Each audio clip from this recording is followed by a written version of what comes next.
¿Mm? Y la justicia, lamentablemente tampoco es para cualquiera. Como están las cosas en la justicia argentina, uno se da cuenta que no era para cualquiera este asunto, Darío. No habrá arriba las manos para un funcionario macrista.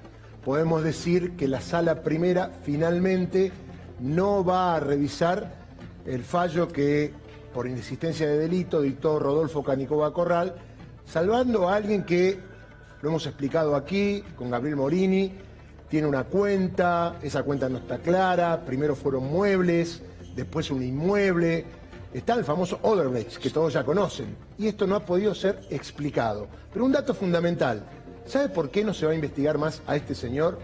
No porque la Sala Primera lo pudo analizar.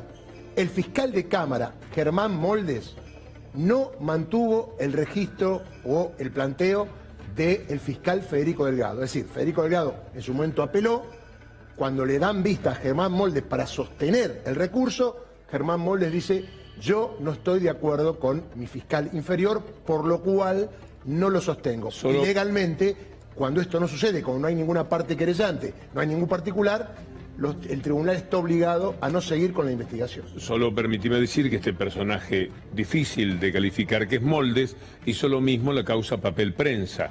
Picardi presenta una apelación, un trabajo monumental para denunciar el fallo inconcebible de Ercolini, y Moldes hace lo mismo, retira lo que era la apelación. Pero además hay que decir que en otros casos mantuvo los recursos, como el caso Nisman. Ahí mantuvo el recurso para que la Moldes es un personaje adelante. Que en la justicia fue funcionario de Menem, tuvo que ver en la historia, ¿se acuerdan de Montserrat Alcázar? Sí, el pasaporte. El pasaporte. Fue uno de los personajes lamentables de la historia de la AMIA. Es decir, por donde mire su trayectoria. Fue duramente criticado, busquen Clarín y Nación, sobre todo Nación, hablando de Moldes, cuando no quería investigar el PAMI porque él era hombre de Corach y había que investigar a Matilde Menéndez. Se pueden buscar muchísimos elementos para saber quién es el tipo que está detrás de una decisión de esta naturaleza. Lo peor que no puede encontrar en la justicia pasa por ese patán que estaba con las manos en la cintura hablando el día del aniversario de Nisman. En esas manos está en estos momentos la justicia. Hay que decir que el fiscal, o mejor dicho el juez Eduardo Freiler, si bien no hay nada que escribir, escribió en el fallo que la actitud del fiscal Germán Moldes no contribuye a la búsqueda de la verdad. Y es más, le remitió una información a la Procuradora General de la Nación, Alejandra Gil Carbó, para que tome cartas en el asunto. Algunos me cuentan en tribunales que muchas audiencias donde fue Germán Moldes, cuando quería ratificar lo que hizo el fiscal inferior, decía: soy muy sostenedor de los trabajos de los fiscales, porque es el espíritu para mantener la acción de la justicia. Salvo que sean contra Clarín o contra el gobierno. Fuera de eso, es muy sostenedor. Gabriel Morini.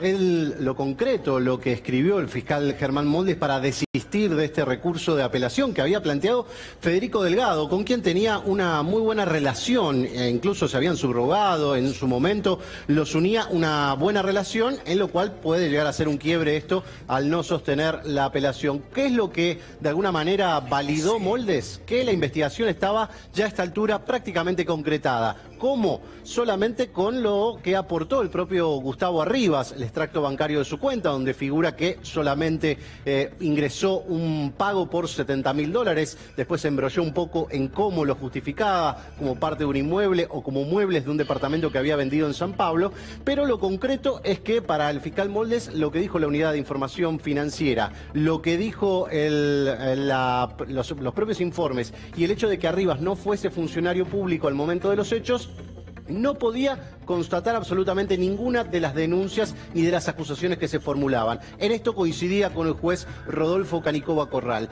Lo concreto es que, es cierto, con este desistimiento, la Sala 1 no tiene margen más que aceptarlo y cerrar definitivamente esta causa que había sido iniciada por una denuncia penal a raíz de información periodística de la propia Elisa Carrió. Lo concreto es que Freiler hace de alguna manera, una cuestión irónica cuando escribe escribe su voto y le agrega precisamente lo que había dicho el propio Moldes en el momento de la apelación, la audiencia de apelación de la causa Nisman, sobre que es muy, pero muy sostenedor del trabajo de sus fiscales, y le agregó una estadística, que el 97% de sus causas siempre eran sostenidos estos recursos. Pero hay un detalle en este expediente, y es que una de las cosas que pidió el fiscal Delgado era escuchar a Leonardo Meirelles, uno de los arrepentidos de la causa Lava Jato y precisamente uno de los que de alguna forma estructuraba los pagos de Odebrecht que iban a distintas partes de la región como pago de coimas.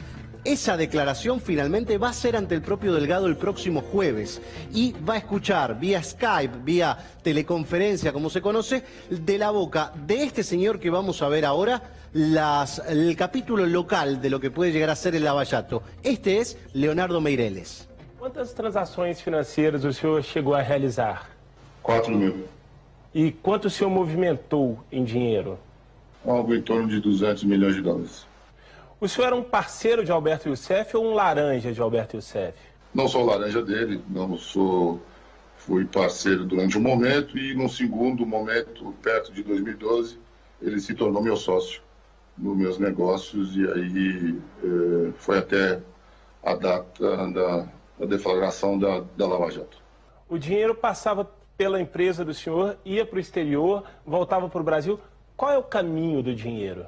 Eu recebia recursos dessas emissões de notas fiscais fictícias das empresas que o Alberto Youssef utilizava, contratava importações de câmbio para importações futuras que não haveriam ocorrer, chegava nas minhas empresas na China e de lá eu fazia os repagamentos a quem ele direcionava e dirigia para ser executado. Mas o senhor sabe se esses recursos se transformavam em propina? Todos eles são. Todos, sem exceção. Políticos recebiam esses recursos? Todos, sim. Como é o pagamento de propina no Brasil? De todas as maneiras possíveis. Em espécie, transferência em conta, pagamento a terceiros, repasses em contas internacionais, passes em contas internacionais, pagamento em dólar, em euros, enfim. Precisamente eso, pagos en cuentas internacionales, una transferencia vía Hong Kong que terminaba de una empresa pantalla en una de las cuentas de Gustavo Arribas, declarada en el exterior y asumida por el propio jefe de los espías. Este testimonio va a ser el que el fiscal Federico Delgado, junto a Sergio Rodríguez, titular de la Procuraduría de Investigaciones Administrativas, escuchen el próximo jueves, junto con el de Alberto Youssef, quien figuraba en la causa Lava Jato como socio y como jefe del principal doleiro y uno de los principales arrepentidos de esta causa. ¿Habrá pruebas o habrá nuevos elementos? Seguramente el fiscal le preguntará a qué argentinos se le dirigieron distintos pagos desde esa famosa cuenta de Odebrecht. Bien, y ahora Paulo Cablan. Víctor Hugo, Juan José González.